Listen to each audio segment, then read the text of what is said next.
Welcome back to the show, everybody. This is the Upper Tier, the football podcast we bring you on YouTube each and every day. Joining me tonight for a special Afcon update. We did bring you the preview there 2 weeks ago. Darren, how are we? I'm all good, brother Bear. How are you on this fine evening? Tickety-boo, my friend. Tickety-boo. If you'd like to contact the show, we're on the Upper Tier Podcast at gmail.com. You'll also get us on Twitter at _upper_tier. And we're on Facebook and Instagram, the Upper Tier. Darren, where else are we? Where are we having a lot of fun at the moment? TikTok. TikTok, baby. TikTok. So get out there and you can follow us there, the Upper Tier Podcast on TikTok, where we drop a lot of clips from our shows and links and stuff like that. So a lot of good fun. This is your Afcon update. So I said we'd jump on, Darren. We'd have a look at some surprising results that came out of the groups nonetheless. Two that come to mind anyway, but we'll get into them, and then we'll also go around the round of 16 results, and then we'll have a look towards the quarterfinals and see what we think, and we'll finish with some hot topics coming out of this tournament, to say the least. And you, as Mystic Mac and DJ Dazzler, you did predict some of this stuff may go down. I told you. We talked about this being the festival of football and fun, but it's also like, you know, a catastrophe and chaos at the touch of a button. You know, it really is. And, you know, we've got to be very mindful, obviously, with and be very respectful with what's gone on recently, you know. But yeah, I think the competition that as a whole has been, you know, it's been bonkers. It really has. There's been so many talking points, and we'll get them in the hot topics and stuff like that, obviously, you know. Absolutely. But it's just on and off the pitch. It's the entertainment value it's box office, really, isn't it? It's crazy. Before we start the show, of course, I'd like to dedicate tonight's show to the memory of those people who lost their lives at that match there the other day. Absolutely tragic. Absolutely. Should never happen, and very, very unfortunate. So our thoughts and prayers go out to all their families and anyone associated with it, and also all the injured people there at the moment as well. Some, I think, who are still fighting for their lives and stuff like that as well. So our thoughts and prayers are with them, and hopefully that they pull through and they're on the mend. So I thought we'd put that out there.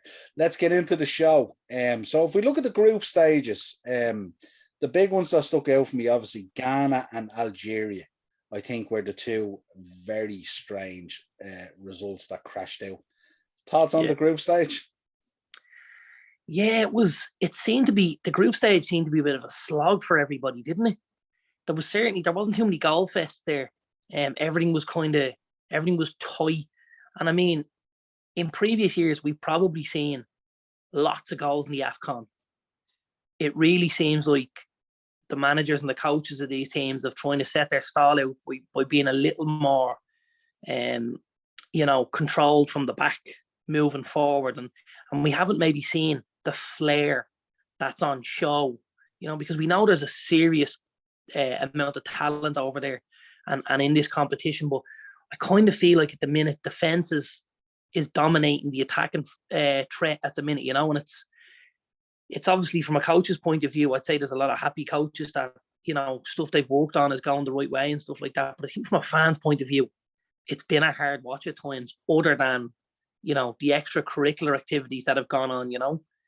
But it's been tough in parts, I have to say. It really has. And I know we talk about the pitches don't necessarily help the situation. We've seen a couple of really poor pitches and stuff like that, but I still think, you know, you've got to be seeing more goals at a tournament like this, don't you?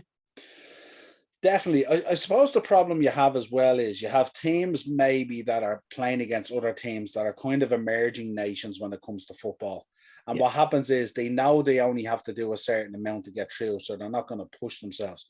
But certainly when you talk about goals in the group stage, I certainly expected a lot more goals in the round of 16 when we're sort of getting into the quality side of the tournament. And that failed to deliver as well. Yeah, we didn't even see, you know, at times there's some of the emerging nations, as you mentioned, get through to an Afcon. And then when they get there, they might get pumped once or twice in the group stages. We haven't seen that. You know, there hasn't been whipping boys in any group. Maybe teams, you know, went through the group stage without picking up a massive amount of points. but they weren't getting thumped. Everything was very tight. It was a goal here and a goal there. And I think that's probably due to, certainly a lot of the smaller nations and a lot of the emerging nations decided we maybe can't go out and play head to head with these guys. But if we're very, very organised and if we're well drilled and stuff like that, we can keep them out, and that's where I would see a big step forward in the style, because defensively for a while, some of the stuff you were saying was catastrophe football at times, whereas this looks so much more solid. It really, really does. Yeah, and hats off to those nations who are kind of like, some of them are debuts and stuff like that, as far as I know. So hats off to them. They're giving a good account of themselves. And certainly some of their players putting themselves in the shop window as well. Slanche it. But yeah, it was an interesting one. I mean, it was kind of a weird group stage as well, because Egypt got off to kind of a slow start as well. And we were I wasn't worried about Egypt because I'd welcome Mo Salah back with open arms. There's no doubt about it. It was, yeah, but it was an interesting one. If we get into the round of 16, I do like penalties. They're always kind of clutch, but I always worry about penalties in these tournaments and stuff like that, because from a safety point of view. Penalties. You certainly like penalties far more than any Man United fan does, because as we go through these, there's another couple of United misses, and added to Rashford and Sancho, and added to the Europa League final and stuff like that, So we haven't had a lot of luck with penalties recently, and obviously Eric missed the one that cost the Ivory Coast, And Mo clutch as always.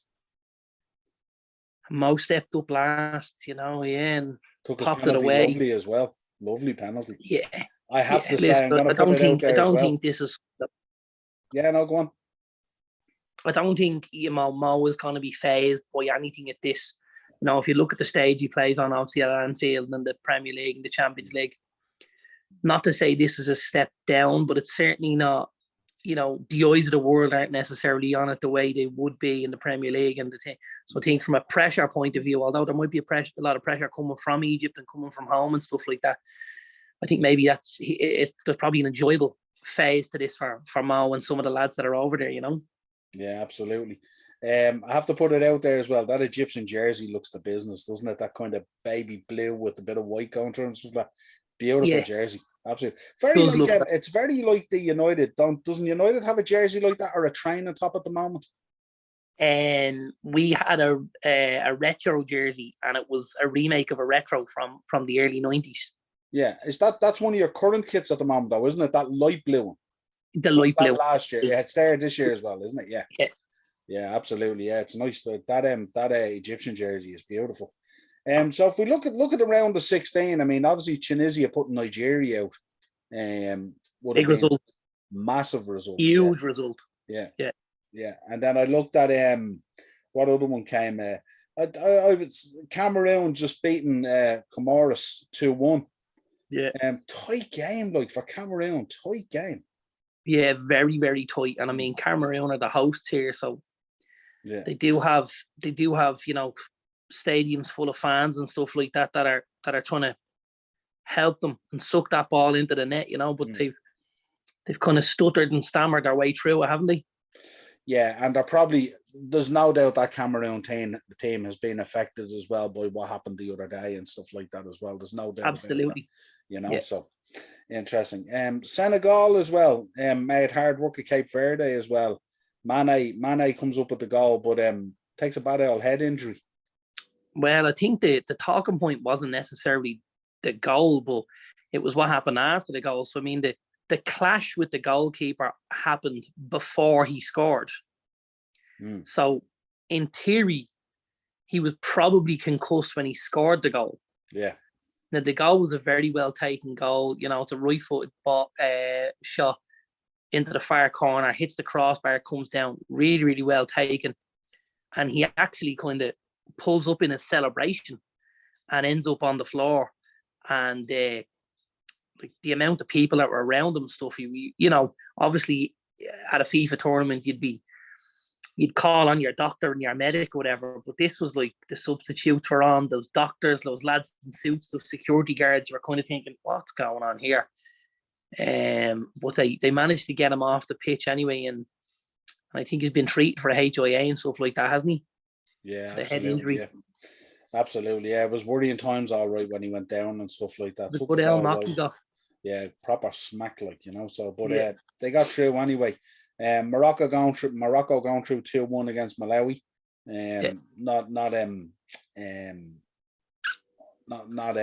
Not a big surprise. Yeah, not a big surprise. Then Ivory Coast and Egypt. This was one I was surprised that it ran out in 0-0. I thought there might be goals in this because there's a bit of quality in there on both sides. There's a lot of quality there. A lot of quality. I actually looked at the lineups before it went out, and I thought, you know what, this could be a great game. And it really, really wasn't. Yeah. You know, the guys did cancel each other out. Yeah. Everything was very, very scrappy, but it was. Yeah, it wasn't great, now, to be honest with you. Yeah, when I first looked at it on paper, I was thinking this is a game worthy of a final of an Afcon. Absolutely. And then when I seen how it ran out, then I was glad it didn't. Yeah, absolutely. The bottom fixture in this, Mali versus Equatorial Guinea, that's an interesting one because these are two teams now that are going to make it through to the quarterfinals, one of them. So it was an interesting one as well, but probably not surprising that it ran out 0-0. And then ended up 6-5 on penalties. Yeah, it was a little bit of the dredges again, wasn't it? Yeah. This whole round was very, very was a very, very tough watch. You know, minimal kind of things to celebrate and kind of incidents from a positive and an attacking point of view. Yeah, and I suppose it's a little bit of a shock. Equatorial Guinea beating Mali, even though it was on the penalties, you know what I mean? Yeah, absolutely. So we look then to the quarterfinals. So we're getting into the business end of the tournament now at this stage. Yes. Even though there's a couple of teams there that you wouldn't necessarily think would be there at that stage. You'd expect your Ghanas to be there, and you'd expect your Algerias to be there and stuff. And your Ivory Coast. Yes, absolutely. Yeah. Nigeria. Yeah, so it's safe to say if you look at the quarterfinal setups, probably Egypt versus Morocco is probably the tie of the quarterfinals. If I'm looking at it, would you think? You're looking there, Senegal versus Equatorial Guinea. So I'll put it out there. I expect Senegal to go through there and be too strong for them. They should have goals, but you never know. I don't think anything is a given in this competition. I have to say, just because of how tough it's been for teams to score goals, you know. Yeah. I wouldn't be shocked at all to see another couple of penalty shootouts, at least 2 from the 4 quarterfinals, you know. Yeah, I'm thinking more in the bottom 2 ties though. If I was thinking that way, would you? Maybe. Yeah. No, I actually don't. I actually think there's a lot of these games, you know, will be very tight and it will fall to 1 goal, you know. But yeah, I think especially depending on how Mane gets on, Senegal could struggle here against Equatorial Guinea. Yeah, it should be interesting. I think they'll do okay. I think once they get to the quarterfinals, it's like as if it's a wake-up call and they go, you know, we're actually at a tournament now. And everything prior to this has been kind of nearly somewhat like training sessions. No disrespect to the teams that are in there. But I think they kind of treat it like they go through the motions. If they get a goal or 2, they just sit on it. No one really wants to go. The one thing I find with them, there's a lot of respect between the teams. And I think no one wants to go out and pump the other team 10-0 or something like that because it doesn't do anything for the tournament. Yeah, and I think that's probably something we would have seen in years gone past, you know, and maybe it's a thing where there's a little bit of bit more pride on show, and teams are kind of going, well, you know what, yeah, we might be a small nation, we might be an emerging nation, maybe we don't have the big players and the big budgets and the big transfer fees that you guys have, but on the day we can put it up there to you and we can give you, you know what I mean? And that's happened.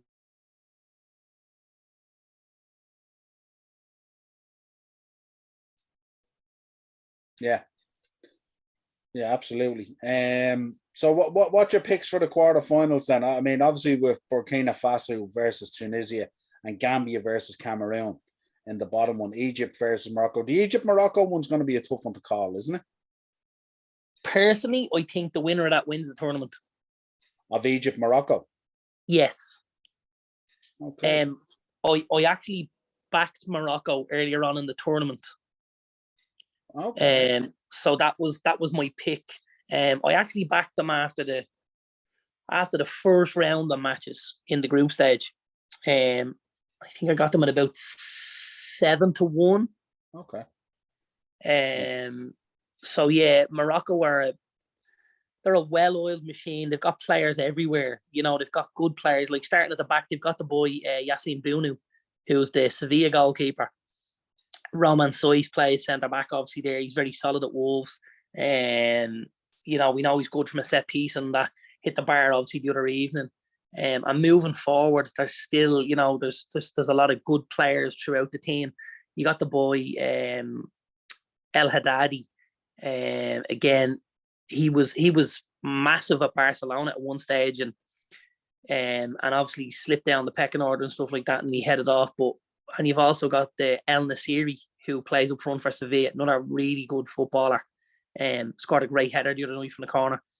Morocco are for me, it's only me, but for me, are favourites to win this competition, I have to say.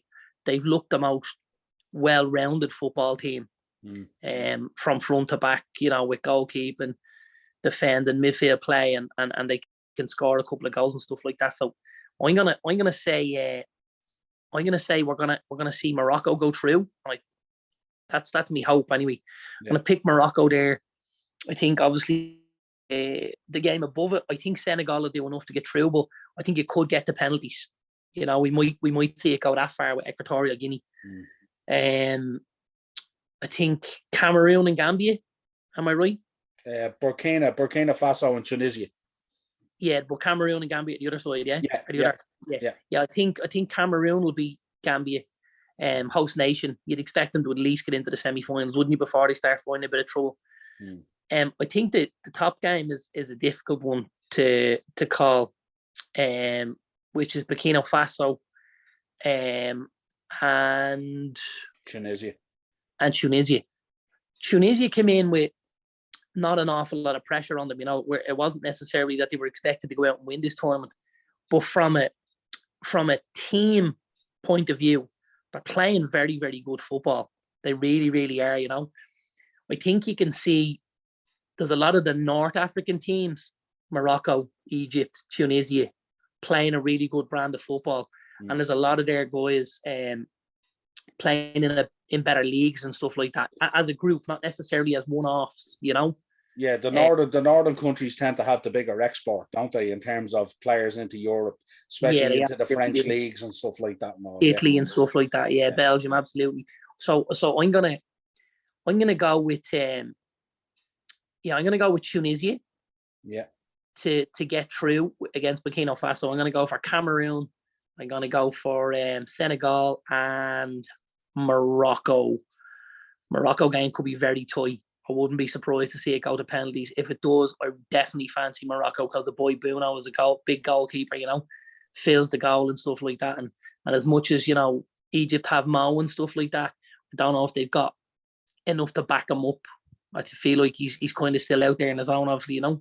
Yeah, it sometimes feels like it when you're looking at it as well. Yeah. Yeah, they just seem to try and get the ball into him every time. Yeah, I'm struggling to see past the hosts. Cameroon. Yeah, I think it's going to be very difficult. I think with them having kind of more or less home advantage and the crowds and all that kind of stuff, I think it's going to be and it's daunting. You've seen it watching the matches and stuff like that. It's proper, like, you know, proper intense football, tribal kind of stuff, you know, even though you get the colour and the glitz and the glamour kind of the tournament as well, in terms of the cultures and stuff like that. But when it comes down to the business end of this, it's like as if the teams switch on as much as the fan bases do. And I know Cameroon, their fan base will show up and it'll be proper tribal at that stage in terms of trying to push their team home, you know. I can't see past Cameroon in terms of winning the tournament, being honest. Okay. It could be a very unhappy man, so. Yeah, I don't know. You could be right. It'd be interesting to see. I mean, look. I didn't, it's not too much for me to get upset on, let's put it that way. Yeah, and the thing about it is, I mean, if you look at the way the results have gone between the round of 16 and the group stages, anything can happen in these matches, as we know. Absolutely. And we're about to get on to talk about that now in some of the Yeah. talking points and the hot topics. The first one I suppose we have to start with is VAR. And I wonder, did this tournament realise what it was opening when it opened up that box called VAR and put it in there? Pandora's box. And I'm just wondering, you know, we've seen the struggles in the Premier League with VAR. Yeah. And this is referees. I wouldn't say referees at a higher level, because we know that the refereeing in the Premier League is absolutely shocking. But it's definitely at a better level to the Afcon. Not quite this bad. No. Yeah. So I'm thinking, in order for VAR to be successful. I heard, I'm not sure if it's true or not, I heard that in the referees' change rooms at the Afcon, they've all got pictures up of the Messiah Mark Hogan. Like, that's the grail, you know? That's how. he's that golden fleece, is he? He's on that wall. He's the shrine. He's on that wall, and at halftime they go in and they look at that picture and they say, Messiah, how have we done? Yeah, and Marky says, fucking shocking, make it better in the second half, will you, lads? Yeah, absolutely. Mark is sitting in whatever version of Stockley Park there is for the Afcon, I'd say. Yeah. It is definitely a tournament. Like, we should have got Mark on really for the update, but he's a bit down at the moment, so he's a bit under the weather, let's say, at the minute. But he will be back. He'll be back, no doubt, Monday night for deadline day, no doubt about it. But yeah, definitely. I mean, it's. I don't know whether they understood what they were getting into it. And it's like, when you're dealing, like, we know the intensity of the crowds at the Premier League games with VAR when it kicks in and the decision is pending, and is it a goal? Is it an offside? Was it a free? Was it a penalty and stuff like that? But it's a different beast, isn't it, when you're looking at these crowds at the Afcon? Like, I don't think they kind of, they understand what's going on. And it gets quite intense. No, and I mean, they also don't have, I mean, a lot of the stadiums in the UK, there's monitors or screens or something that you can avail of a replay. At times, you've got guys in the crowd watching the game on their phone. Yeah. And they're going, it's a pen. I don't think there's too many of the lads over there, you know, getting 4G in the stadiums and keeping abreast of what's going on with the commentators on Sky. Do you know what I mean? Yeah. So it does, you know, leave things in a different sort of a manner. You know, it's very. The only you know, the only way of discussing that I can describe it is when I go and watch pay-per-views in the US for the wrestling. It's a very different experience than when I'm sitting at home listening to JR or King or boys on the commentary. Absolutely. It has a different slant on it totally. And I think, yeah, I agree with you there. It's a different analogy, all right, yeah, but very similar in the thinking. But yeah, VAR, like, it's been absolutely crazy. Like, it's just, some of the decisions have been mad. None less than, I mean, Mark will be pulling his hair out at this one. That referee calling time on the game with about 7, 8, 9 minutes to go. Well, he did it twice, didn't he? Yeah, like, it was he blew the whistle twice before the 90th minute, you know, and it was just bonkers. It was absolutely bonkers. But even, like, you know, as I said to you, the way Mane was taken off the pitch the other night, lads in suits with big lanyards around their neck kind of hauling them off, and you're like, who are these lads? Because nobody's a clue who they are. Are they security? Are they from the competition? Are they from the team? And it's all a bit chaotic, you know, because I feel like if I was at, say, you know, an away ground, if I was at Stamford Bridge and someone came on in a suit to help one of the Chelsea lads, I would assume it was a Chelsea official, you know, same thing. Whereas these games are played in a neutral venue.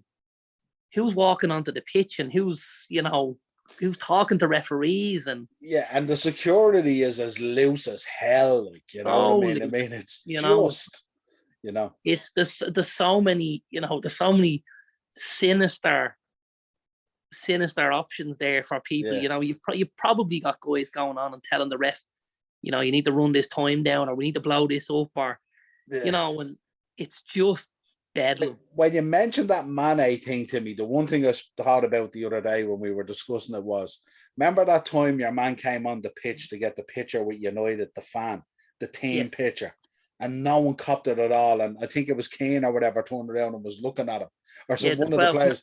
The 12th man.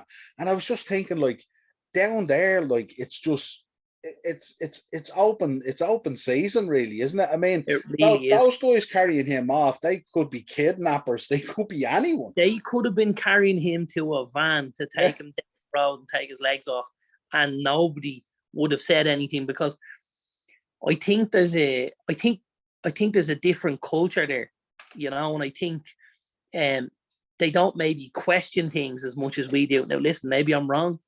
Maybe there was a lot of questions getting asked, and I wasn't understanding them. But from what I could see, you know, it was mayhem. It really was. Let's just say there was a lot of personnel dealing with an isolated incident. That's the way I would describe it. And it was just, as you said, it was absolutely bedlam. The other one I wanted to bring up was the wrong national anthem being played. And it beggars belief how this, like, and they got it wrong 3 times. They didn't get it wrong once. They got it wrong 3 times. And I'm just looking going, how'd you get that wrong? I mean, how does that go astray?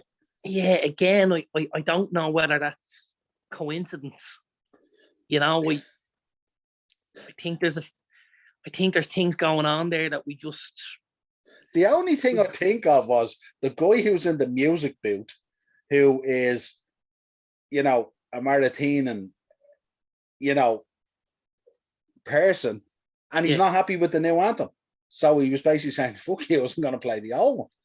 That's how it kind of felt like, you know what I mean? Because whatever about getting it wrong once, but getting it wrong 3 times, you're kind of really sending a message saying, we don't really like the new one, so we're playing the old one, affect you, like.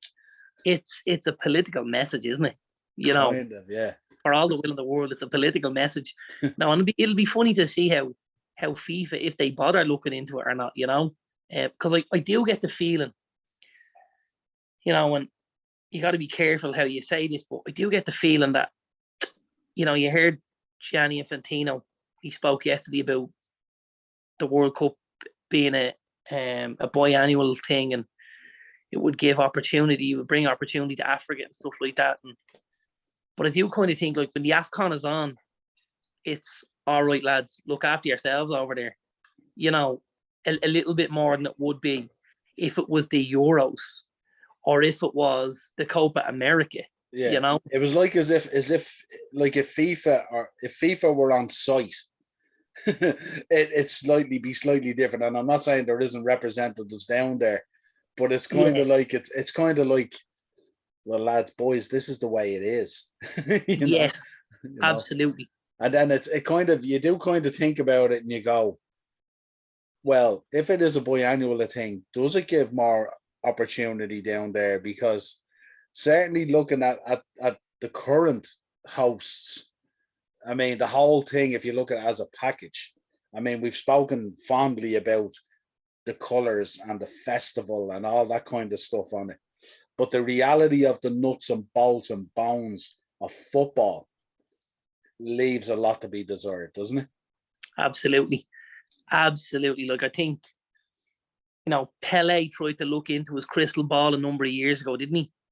He did. And he said, you know, when we get to the 21st century, that's when an African team will win the World Cup. Well, looking at what's going on there at the minute, it's going to be a while. It really, really is.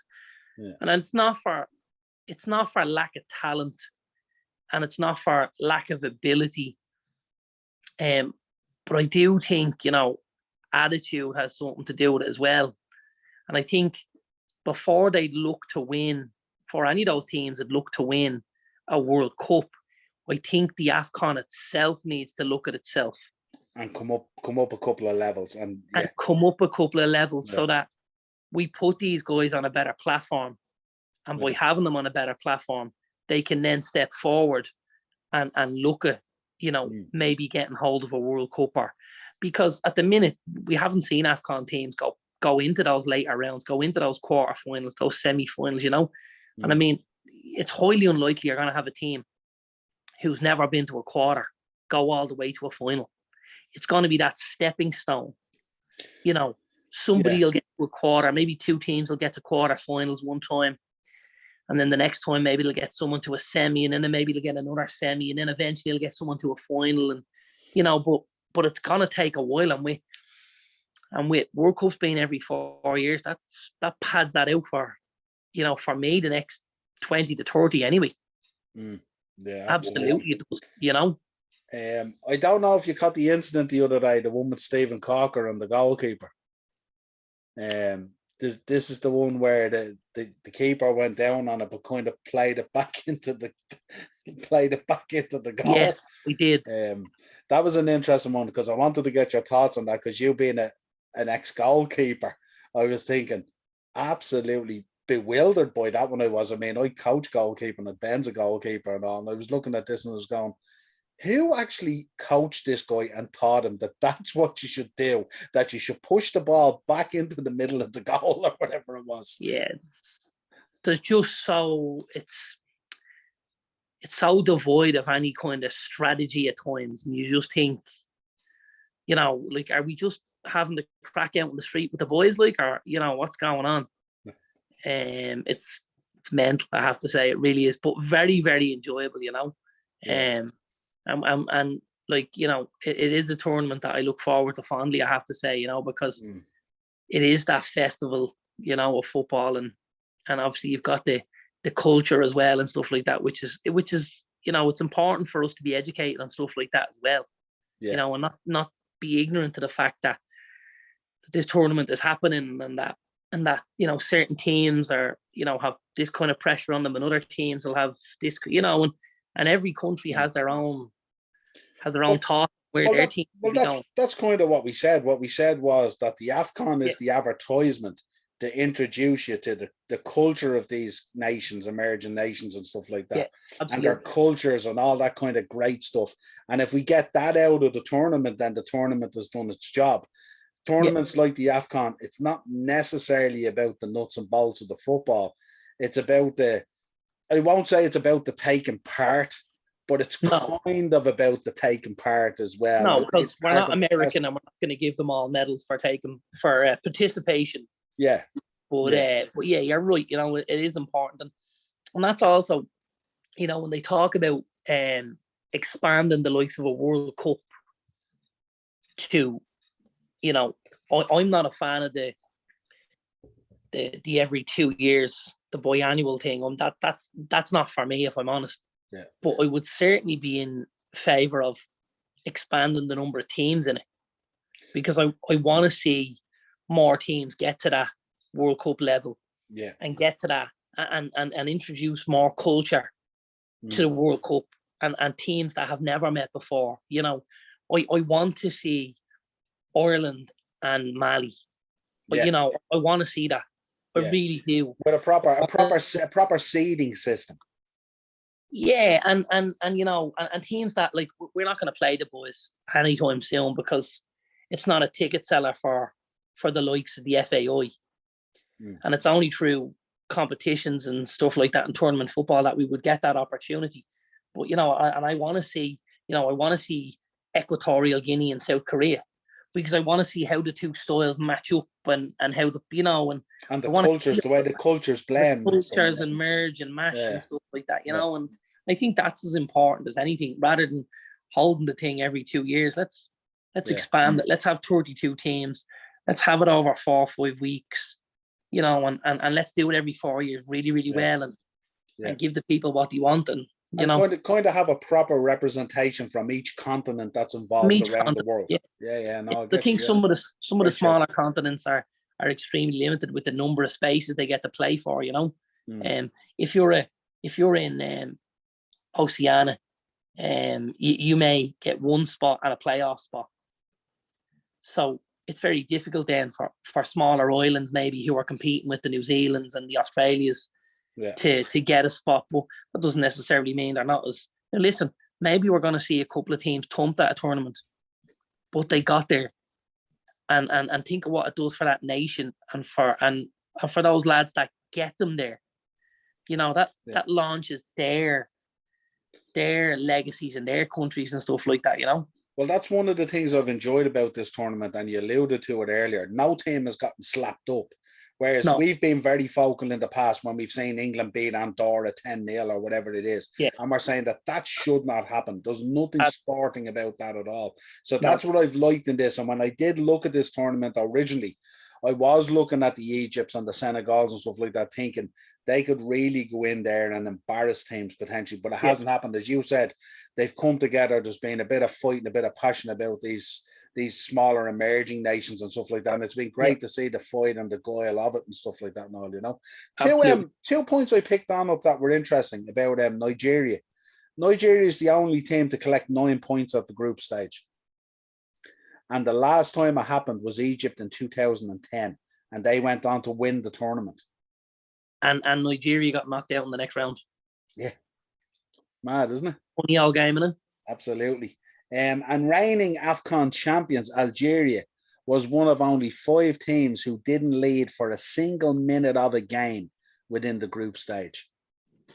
That's another startling fact, isn't it? Isn't that unbelievable? And that's why we said, look at the surprises at the start. Algeria, Nigeria, going out and stuff like that and all, you know. It was mad. These are big teams that have gone out who will be disappointed in their Afcon, if you like. You can bet your bottom dollar they will. Yeah. So we started by dedicating the show to that whole incident that happened, stuff like that caused. I think 8 people have lost their lives at this stage and 38 still injured and stuff like that. I've seen some of the video footage from outside the stadium and what was happening and stuff like that, and it was the footage was shocking, wasn't it? And it was just I don't know how these things evolve, and of course we've seen it down through history, you know, in our own regions and stuff like that, but we've got more of a handle on it in terms of control. This whole situation was out of control, wasn't it? Absolutely. Yeah, it was. It's a very, very difficult watch. You know, it really is, and you know, it's not something we've said it before. Nobody should go to a football match and not return home. That's just not how this game is supposed to be, you know. Yeah, absolutely. And the fact that I think some who have passed away were kids as well, which is even worse, you know. It's just heartbreaking, especially for us as parents. You imagine us going to a tournament and one of our kids not coming home, you know. It leaves a massive scar on the tournament as a whole. You know, I do get the impression that at the end of this tournament, you know, the winners will be, oh, you guys won the year that, you know, the incident happened. I think that will be the overriding story memory, and memory, you know, and that's sad as well, because we don't need anything to overshadow the football, be it comedic referees or, you know, calamity VAR calls or whatever it is. We want to be looking at the football on the pitch and just, you know, sort of enjoying it and being able to wonder at what's going on out there. And unfortunately, that's not been the case because of what's gone on this time round, you know. Yeah, absolutely. And I suppose they're suffering as well from the fact that, like, there's great coverage of it. So you can't avoid it. Whereas in the past, they wouldn't have had the coverage that they've had at the moment. So like it's out there and people are interested in it as well. And especially now when you're looking at kind of the round of 16 going into the quarterfinals, because all the other football is mainly on a break. It's only really Afcon football that we can really watch. So Absolutely. Like everyone's coming in and watching it now and stuff like that. So yeah, the eyes of the world are very much on it. And it's a big step up now for the people who are organising this tournament to pull it back from where it is and kind of find a positive to finish on. Obviously not forgetting the memory of those people who have lost their lives or got injured. But I think the only way personally that happens is if Cameroon go on and win it. I think that helps to get some of that back, you know, where the story then becomes about this heroic team who went and played in the name of their fallen fans and stuff like that. And that's, you know, it's a bit cliche, but I think it's something that could get the tournament back on side and could get people talking about the right things again, you know? Yeah, and I suppose it's so difficult for those families as well. But I suppose the least they would hope for is that the memories of those people who have passed away is maybe enshrined in the home team, maybe winning the tournament and dedicating the win to the memory of those people, maybe, you know. So, Absolutely. and Yeah. that's why I'm batting for Cameroon, and that's why I picked Cameroon earlier, you know, because I think that's a really big thing. It's a big statement and stuff like Yeah. that. Well, look, we will be bringing you more updates. There's no doubt about it. We'll be watching with bated breath, let's say, about these quarterfinals. It'll be interesting to see if they're as tight as we think. I firmly hope your Morocco bet keeps on going, because I want my Egyptian king back home. I don't want them over there. I want them back home. I want them in Liverpool. That's where I want them. But we shall see. Not that I want them ever to lose and stuff like that, but there's times where my bias Well, does come through. you wouldn't mind if he lost now, let's be honest. No. Look, It wouldn't upset you, let's say. No, I wouldn't have been too upset if the Ivory Coast had went through, so long Does as he Mo get didn't miss the penalty. Does he get a couple of days off if they get knocked out, or what's the story? Well, I suppose football isn't back for over another week anyway. No, but I mean, look at poor Thomas Partey. He was out on a Tuesday and had to play for Arsenal in the League Cup on a Thursday. Like, that's disgraceful. If you're selling your players and loaning your players out and you're not bringing players in, I have no sympathy for you at all. That is absolutely disgraceful. I mean, 2 games inside 48 hours, the travel, everything, like... He was putting on the boots, walking down the steps of the plane. Shocking, absolutely shocking, really, really was. And I have to say, in a day when we speak about, you know, player welfare and stuff like that, Arsenal have a lot to answer to for that. He was practically doing rondos in the terminal. Yeah, it was really, I have to say, I was very let down by it, I have to say. Well, the chap found a way to get some time off, didn't he? One way or another. He did, but you know, he's a proud boy. Like, he didn't go in there looking to get the red. But I don't think Arsenal did him any favors, because I think, you know, it was very evident he was off the pace. Yeah. Now, be it that when they got knocked out on the Tuesday night, himself and the boys had a few points, I don't know, or was it the travel, whatever it was, he didn't look like the Thomas Partey I've been used to seeing. You're talking about a team that had a tough tournament. You know what I mean? So absolutely. They let their nation down, really, to be honest, you know, because they would have expected them to get to at least quarterfinal, maybe semi-final stage, you know. So to crash out at that stage, and I'm sure there was a lot of pressure on them as well, and that pressure saps you of your energy and creates fatigue as well when you're carrying the weight of a nation on your back, and especially a nation like the nations that are in this tournament. Their expectation is huge at that level for those nations, you know. Absolutely. So, but interesting tournament, still rocking on. There's still another, I suppose, a week to 10 days, I suppose, still to go in it nearly at this stage, you know. So we'll definitely check out the quarterfinals and the semis, and what we'll do is we'll be back on again with another Afcon update. We are one of only very few football podcasts out there, the upper tier, remember the name, on YouTube, that is actually covering the Afcon. Most of them aren't even covering it. And it's surprising with the amount of talent from the Premier League that's playing in it.